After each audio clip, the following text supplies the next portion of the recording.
අද අපි මුලින්ම කතා කරනවා සාමාන්‍ය පෙළ රසායන විද්‍යාවේ පළමු පාඩම පදාර්ථයේ ව්‍යුහය. ඇත්තටම මේ රසායන විද්‍යාව කියන්නේම පදාර්ථය පිළිබඳ සිදු කරන අධ්‍යයනයක්. පදාර්ථය කියන වචනේ පුතේ අපි පුංචි කාලේ ඉඳන් සාමාන්‍ය විද්‍යාව ඉගෙන ගන්න ගත්ත කාලේ නම් පදාර්ථයක් පිළිබඳව අපි අධ්‍යයනය කරනවා.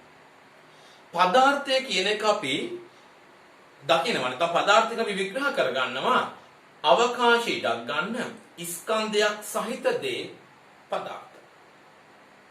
එතකොට මේ පදාර්ථ හැර තව මොනවා හරි තියෙනවද? ඒ කියන්නේ ස්කන්ධයක් නැති අවකාශය ඉඩක් ගන්නෙත් නැති දේවල් තියෙනවද? තියෙනවා. අපි ඒවට කියනවා ශක්ති කියලා. තාප ශක්තිය, ආලෝක ශක්තිය, විද්‍යුත් ශක්තිය. මේ අවකාශය ඉඩක් ගන්නෙ නැහැ. ස්කන්ධයක් නැහැ. අපි ඒව හඳුන්වන ශක්ති කියලා. පුතේ පදාර්ථය අපි භෞතික ස්වභාවය අනුවත් රසායනික ස්වභාවය අනුවත් වර්ග කරනවා. භෞතික ස්වභාවය අනුව පදාර්ථ අපි වර්ග කරනවා ඝන, ද්‍රව සහ වායු. ඝන, ද්‍රව සහ වායු. අපි මේ ඝන, ද්‍රව සහ වායු ගැන කතා කරනකොට අපි ඉගෙනගෙන තියෙනවා මේ ඝන, ද්‍රව සහ වායු වල අංශු සැකසෙන කියලා. ඝනයක අංශු සකස් වෙලා තියෙන ආකාරය මතකයි. අංශු ඉතා ළඟින් ඇසිරලා තිබ්බා. තදින් ඇසිරලා තිබ්බා. ද්‍රවයක් ගත්තම ද්‍රවයක අංශු ඝනයක තරම් ළඟින් ඇසිරලා තිබුණේ නැහැ. වායුවක එහෙම නෙමෙයි. වායුවක අංශු අතර සම්බන්ධය ඉතා දුර්වලයි. එතකොට මේ ඝනයක අංශු වල මේ සැකස්ම හේතුවෙන්ම ඝනයකට තිබ්බ පුතේ නිශ්චිත හැඩයක් සහ ඝනයකට තිබුණා නිශ්චිත පරිමාවක්. ද්‍රවයක් ගත්තම ද්‍රවයකට නිශ්චිත හැඩයක් නැහැ. ද්‍රවය අපි දාන භාජනයේ හැඩය ගන්නවා. හැබැයි ද්‍රවයක නිශ්චිත පරිමාවක් තිබෙනවා. වායු හැඩයකුත් නැහැ, නිශ්චිත පරිමාවකුත් නැහැ. හරි. එතකොට ඔය කතා කරේ අපි පදාර්ථයේ භෞතික ස්වභාවය අනුව.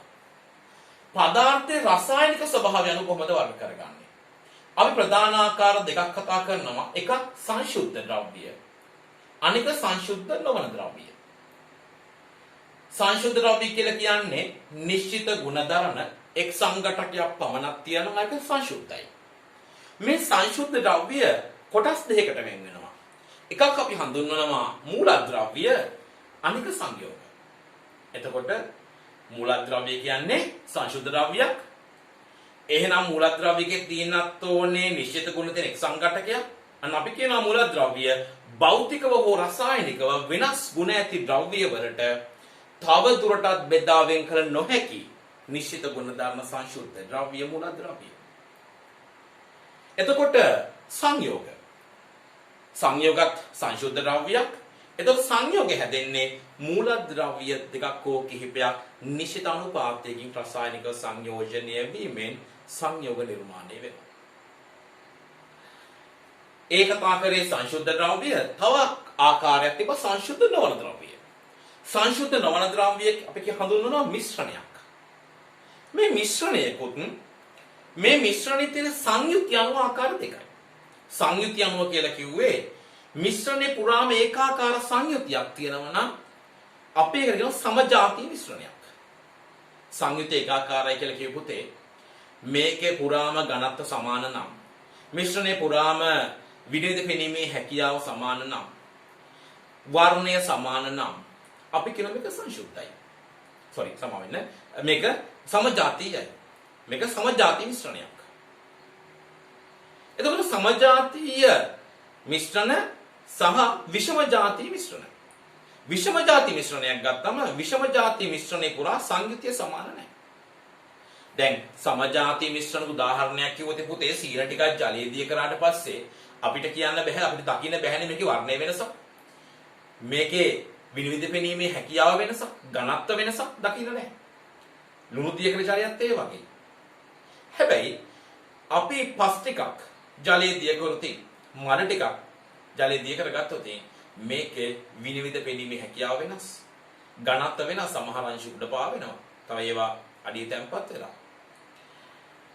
එතකොට වර්ණය සමාන නැහැ. උඩ ලා වර්ණයක්, යට හරි තද වර්ණයක්. මෙන්න මේ අපි කියනවා විෂම ජාතිය මිශ්‍රණ. මිශ්‍රණයේ පුරා සංයුතිය සමාන නැහැ. හරි. පුතේ මේ පදාර්ථය ගැන ආරම්භයේ පටන් විද්‍යාඥයින් ඉතා කුතුහලයක් දැක්වුවා මේ ගැන හොයන්න. අපි ඉගෙනගෙන තියෙනවා ඩෙමොක්‍රිටස් ගැන. ඩෙමොක්‍රිටස් කිව්ව පදාර්ථය අසන්තතිකයි කියලා. පදාර්ථය අසන්තතිකයි කියලා කිව්වේ පදාර්ථය කුඩා අංශු වලින් හැදලා තියෙනවා සහ ඒ අංශු අතර කිසි අවකාශ පවතින බව. හැබැයි අරිස්ටෝටල් කියන විද්‍යාඥයා කිව්වා නැහැ පදාර්ථය සන්තතිකයි.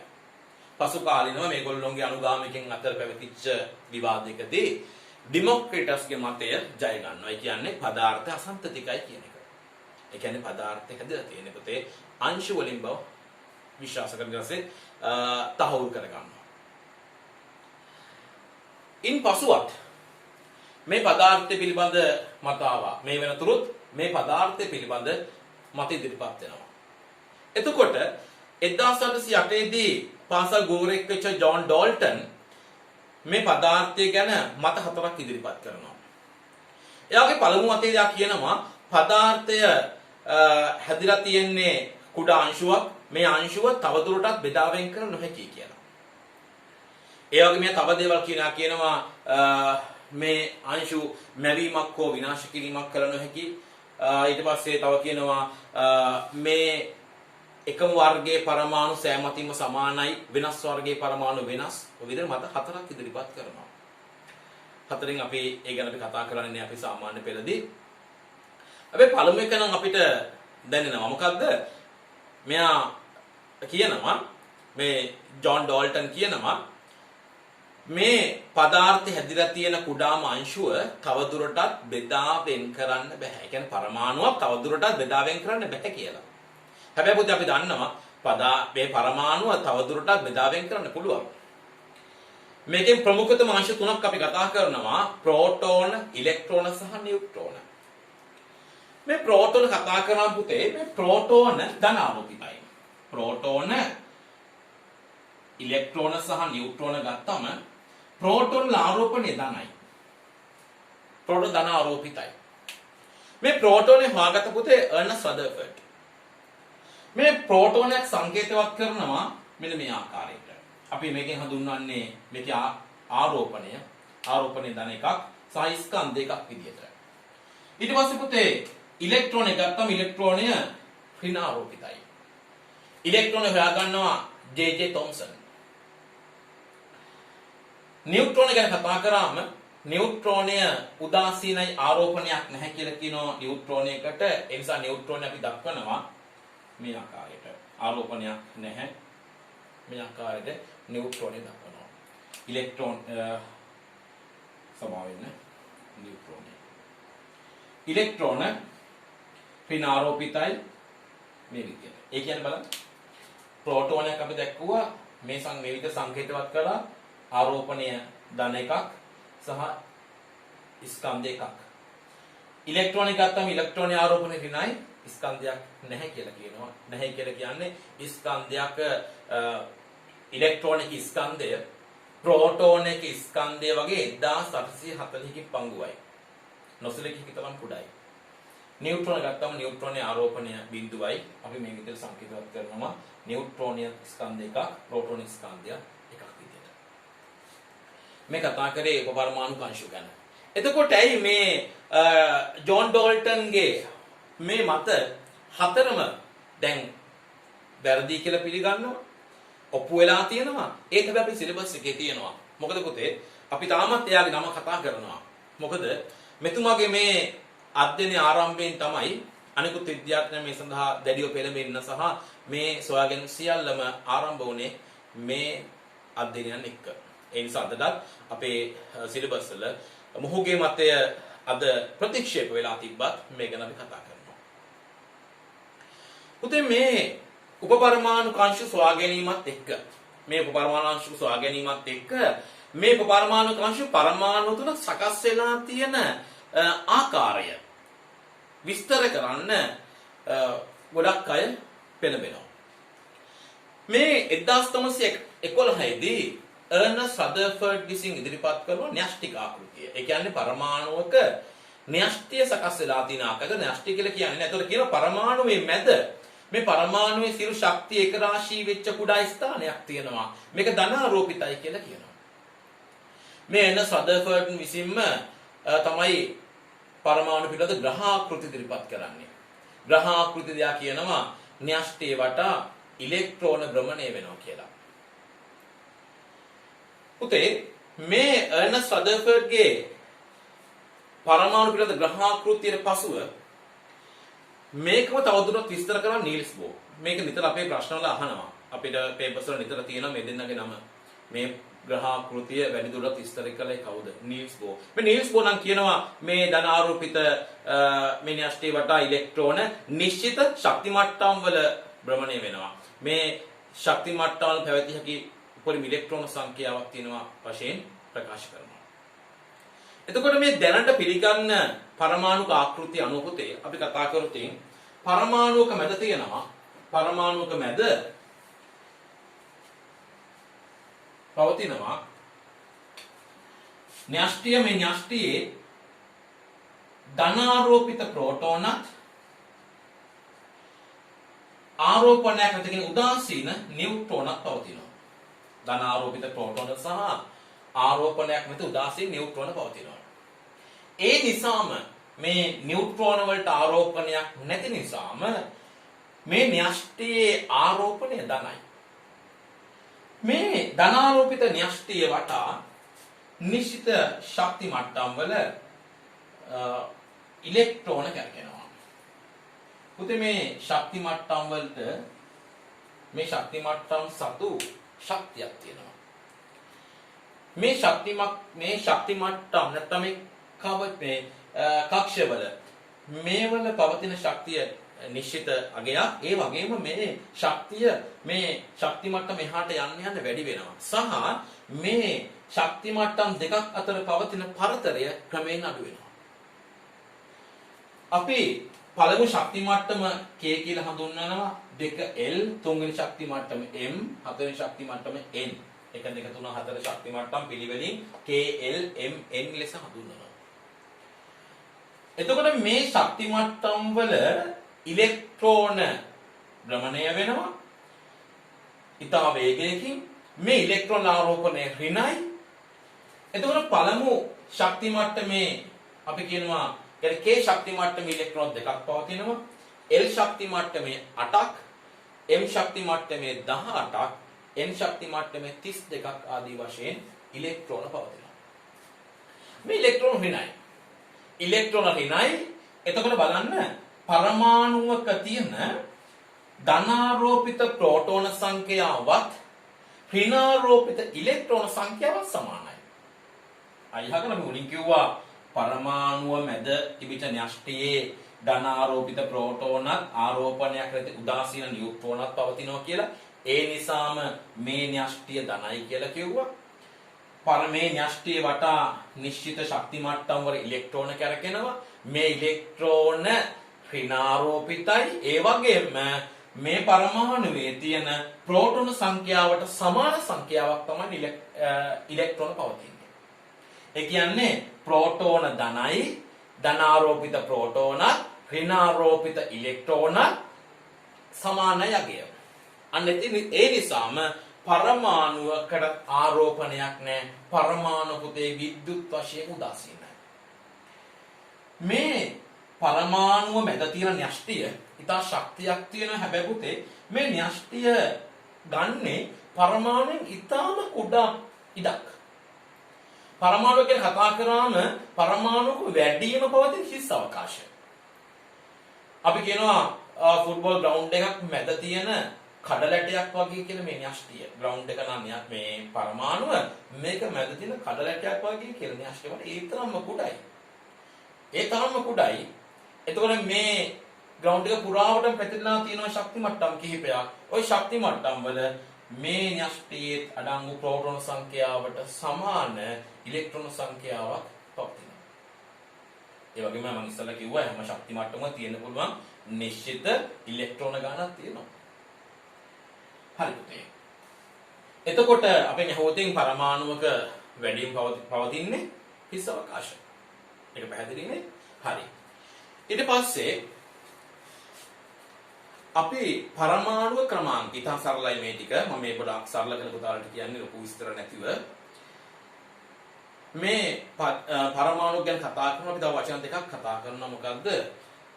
පරමාණුක ක්‍රමාංකය සහ ස්කන්ධ ක්‍රමාංකය. පරමාණු ක්‍රමාංකයයි ස්කන්ධ ක්‍රමාංකයයි. පරමාණුක අපි දක්වනකොට පුතේ අපි ගමු දාල වශයෙන් අපි එහෙම ගමු x කියලා පරමාණුවක් ගමු. මේක අපි මේ වම් පස උඩින් සහ පහළින් අංක දෙකක් සඳහන්නවා a z. අපි මේ z කියන අගයට කියනවා පුතේ මේකට කියනවා පරමාණුක ක්‍රමාංකය. පරමාණුක ක්‍රමාංකය. මේ උඩ තියෙන a කියන අපි කියනවා ස්කන්ධ ක්‍රමාංකය. මේක ස්කන්ධ ක්‍රමාංකය.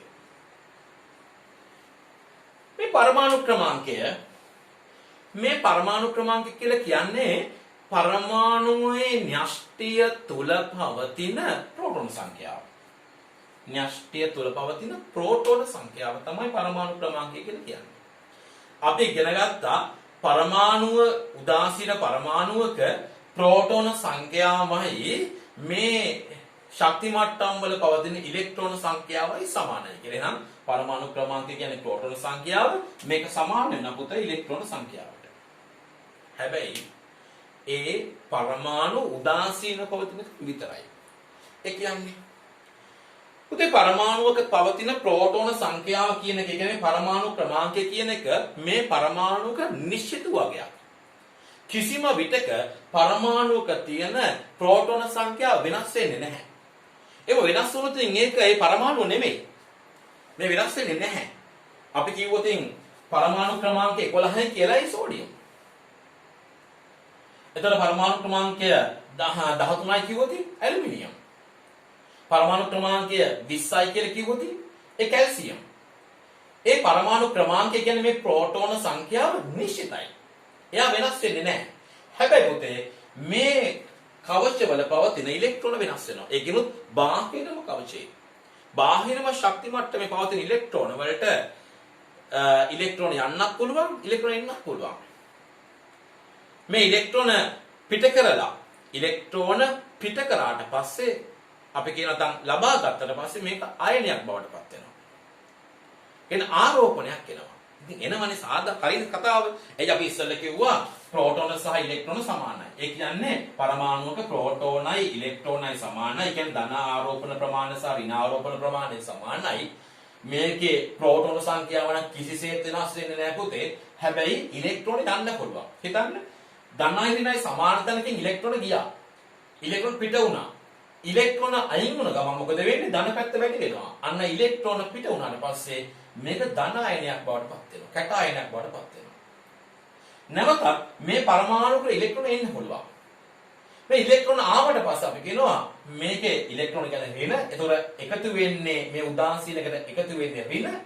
ඍණ එකතු වුණාට පස්සේ මේක තවදුරටත් ඍණ අයනයක් බවට පත් වෙනවා. එතකොට මේ අපි ඉස්සරහා පාඩම් වලදී මම කියලා දෙන්නම් මේ ඇයි ඉලෙක්ට්‍රෝන පිට කරන්නේ? ඇයි ඉලෙක්ට්‍රෝන ගන්න මොන අවස්ථාවල? හරිම ලේසි. ඉතා පහසුයි පුතේ මේක. එතකොට උදාසීන පරමාණුවක ප්‍රෝටෝන සංඛ්‍යාව ඉලෙක්ට්‍රෝන සංඛ්‍යාවයි සමානයි. ප්‍රෝටෝන සංඛ්‍යාව කියන්නේ පරමාණුක ක්‍රමාංකය. ස්කන්ධ ක්‍රමාංකය කියන පුතේ මේ න්‍යෂ්ටිය තුල පවතින ප්‍රෝටෝන සංඛ්‍යාවෙත් නියුට්‍රෝන සංඛ්‍යාවෙත් එකතුව. ස්කන්ධ ක්‍රමාංකය කියන්නේ ප්‍රෝටෝන සංඛ්‍යාවෙත් නියුට්‍රෝන සංඛ්‍යාවෙත් එකතුව.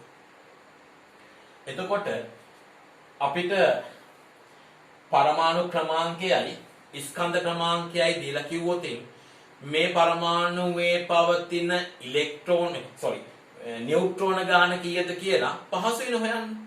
ඇයි? පරමාණු ක්‍රමාංකය කියන්නේ ප්‍රෝටෝන ගාන. ස්කන්ධ ක්‍රමාංකය කියන්නේ ප්‍රෝටෝනයි නියුට්‍රෝන වලයි එකතුව. එතකොට මේ ස්කන්ධ ක්‍රමාංකයෙන් පරමාණු ක්‍රමාංකය අඩු කරනවා කියන්නේ මේ ප්‍රෝටෝන ධන n එකකින් අඩු කරනවා ප්‍රෝටෝන ටික. අන්න අපිට එනවා පුතේ මේ පරමාණුවේ පවතින න්‍යෂ්ටි තුල පවතින නියුට්‍රෝන සංඛ්‍යාව කොච්චරද කියලා. ඊටම පහසුයි. දැන් ඔයා හොඳටම දන්නවා පරමාණු ක්‍රමාංකය කියන්නේ මොකක්ද? පරමාණු ක්‍රමාංකය තමයි ඒ පරමාණු නිශ්චිත වූ අගය වෙන්නේ. නිශ්චිත වූ අපි කියන්නේ නම වගේ තමයි පරමාණුවේ. මේක වෙනස් වෙන්නේ නැහැ. එතකොට පරමාණු උදාසීන නම් ඒ පරමාණු ක්‍රමාංකයේ ඉලෙක්ට්‍රෝන සංඛ්‍යාව සමානයි. හැබැයි පරමාණු ඉලෙක්ට්‍රෝන පිට වෙන්න පුළුවන්. පිට වෙලා මොකද වෙන්නේ? ඉලෙක්ට්‍රෝන පිට වුණාම ධන වැඩි වෙනවනේ. පිට වුණාට පස්සේ ඍණ අයන් වුණාම ධන වැඩි වෙනවා. අන්න ඒකට ධන ආරෝපණයක් වෙන්න පුළුවන්. ධන අයනයක් බවට පත් වෙන්න පුළුවන්. ඉලෙක්ට්‍රෝන එන්න පුළුවන්. ඉලෙක්ට්‍රෝන එනවා කියන්නේ ඍණ එන්නේ. ඍණාම ඍණ අයනයක් බවට පත් වෙන්න පුළුවන්. ඒක තවදුරටත් පරමාණුවක් නෙමෙයි. අපි කියනවා ඒක අයනයක්. ධන අයන ඍණ අයන. අපි ඉදිරියට කතා කරමු මොන අවස්ථාවලදීද ධන වෙන්නේ මොන අවස්ථාවලදීද පරමාණුවක් ඍණ වෙන්නේ කියලා. ඊළඟ ස්කන්ධ ක්‍රමාංකය බොහොම පහසුයි උඩ තියෙන ලොකු වගේ ස්කන්ධ ක්‍රමාංකය. ස්කන්ධ ක්‍රමාංකය කියන්නේ ප්‍රෝටෝන සහ නියුට්‍රෝන වල එකතුව. අපේ ස්කන්ධ ක්‍රමාංකයෙන් පරමාණු ක්‍රමාංකය අඩු කරාට පස්සේ පුතේ නියුට්‍රෝන සංඛ්‍යාව හඳුනා ගන්න.